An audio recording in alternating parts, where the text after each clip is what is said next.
안녕하세요. 소소한 일상 라이프스터디입니다. 여러분 혹시 죄수의 딜레마란 말을 아시나요? 오늘은 이 죄수의 딜레마에 대해서 라이프스터디를 진행해 보려고 합니다. 재밌을 것 같지 않나요? 자, 그럼 바로 시작하겠습니다. 아참, 시청하시기 전에 구독, 좋아요 꼭꼭 눌러주시면 대단히 감사하겠습니다.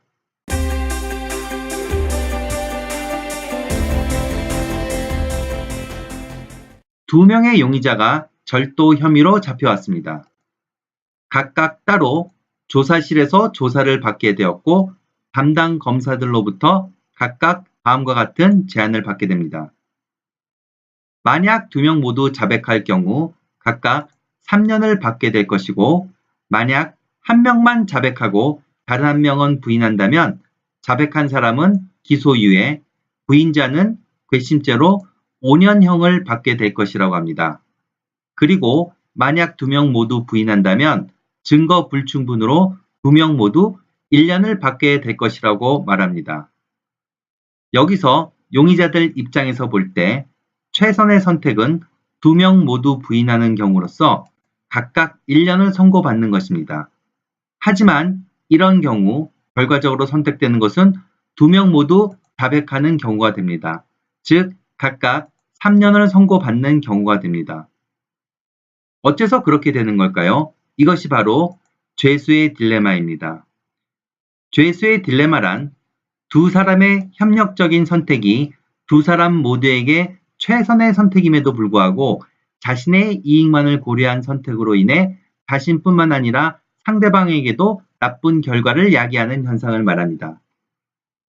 그렇게 선택하게 된 이유는 다음과 같습니다. 먼저 한 용의자의 입장에서 자신만 부인했을 때 다른 조사실에서 조사받고 있는 다른 용의자가 자백을 하면 자신만 5년형을 무겁게 받을 것 같은 두려움이 생기기 때문입니다. 그리고 상대방이 배신할 것 같은 의구심이 강하게 들었고 상대를 믿을 수 없게 된 것이죠. 따라서 최선이 아닌 차선을 선택하게 되는 것이죠. 사실 자백을 선택하게 되는 이유는 자신이 부인했을 때보다 자백하는 것이 더 유리하다고 판단됐기 때문입니다. 본인이 부인하는 경우는 1년 또는 5년형을 받을 수 있고 자백하는 경우는 기소유예 또는 3년형을 받을 수 있기 때문입니다. 아무래도 형량이 자백하는 것이 더 유리해 보이기 때문입니다. 그렇다면 말입니다.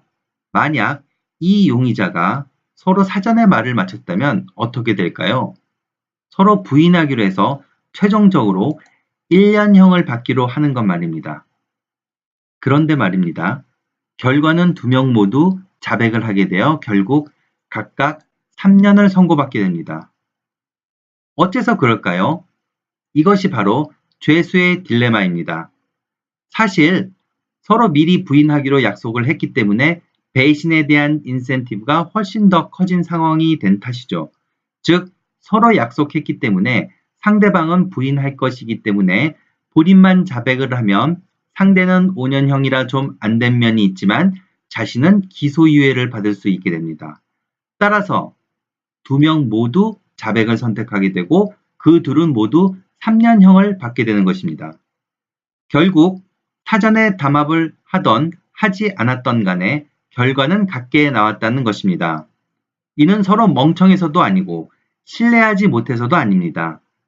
중요한 것은 담합을 할 수 있는 상황이 있느냐 없느냐가 아니고 그 약속을 지켜서 내게 돌아오는 이익이 크냐 작냐에 따르는 것이라는 사실입니다. 약속을 어겼을 때의 이익이 약속을 지켰을 때의 이익보다 크기 때문에 담합을 했던 담합을 하지 않았던 간에 자백을 선택하게 되는 것입니다.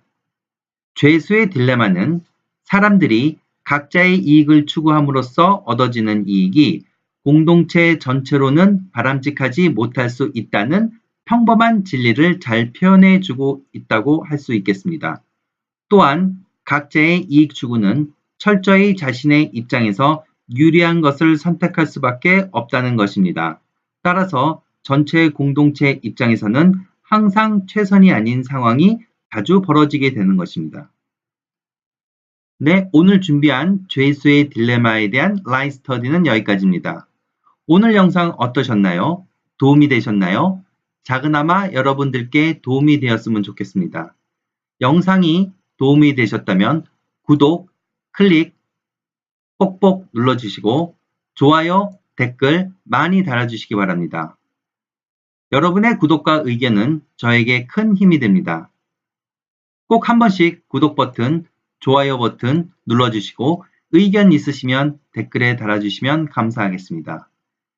지금까지 시청해 주셔서 감사합니다. Thank you for watching.